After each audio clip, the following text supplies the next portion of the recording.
today's video we are looking at something that's very close to my heart, and that is dermatology. What does the term actually mean? It's really straightforward, and what we're going to do, we're going to divide the term into two: dermata and ology.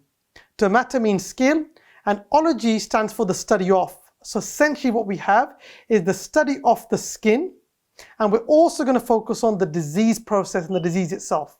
So in dermatology, we study the skin and the diseases related to the skin itself. Now the question is, what is the skin? We use that term all the time. We've read it in different textbooks, through university and school and so forth. What does the skin actually do, and what does it actually mean?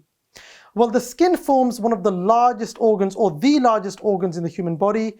It forms part of the integumentary system. Tegument also means skin. So what we have is this organ. It can be divided into various layers, and I want to bring your attention here to this illustration. What I've done is I've divided the skin into various layers.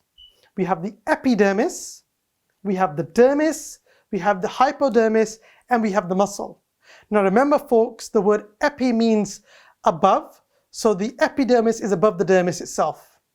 The skin has a wide range of functions such as temperature regulation, metabolic activity, and sensation, which we normally feel through touch and so forth.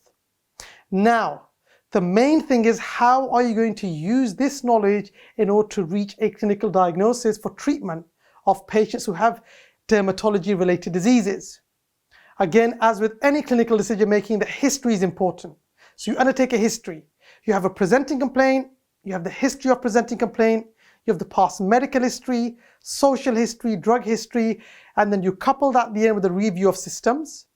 We then have to record our findings and undertake a physical examination. In dermatology, you must be able to describe the lesion or the rash, know its morphology, as we say, and its distribution. So, how are we going to describe these rashes and these lesions without using the term lesion and rash? Okay, you've got a patient. He's got a solid lesion. You can feel it with your finger pads. It is less than 0.5 centimeters in diameter. We call that a papule. An example might be a mole.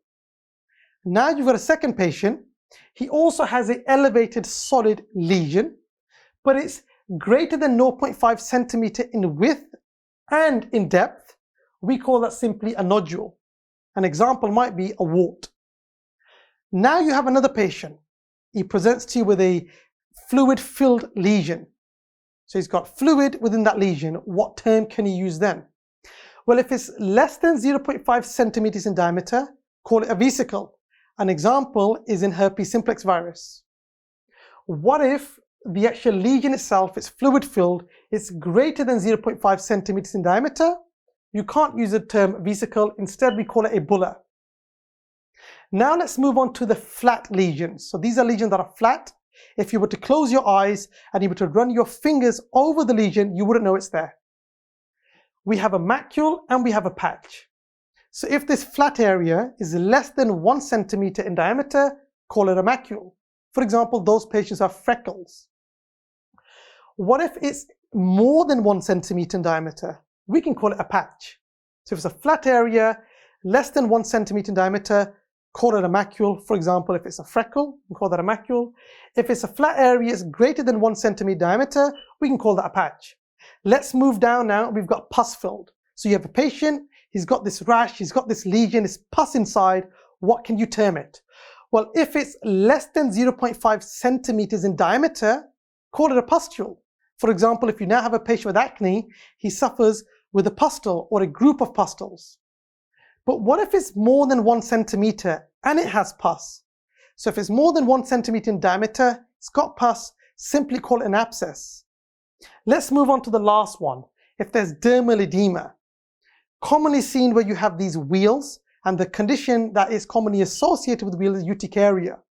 So what you've learned today, if you have a patient with a rash, you can either describe it as a papule, you can either describe it as a macule, a pustule, or abscess, patch, bulla, or nodule. These are called primary lesions.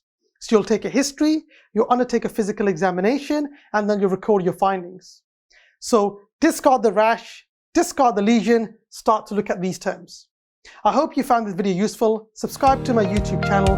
Thank you for watching.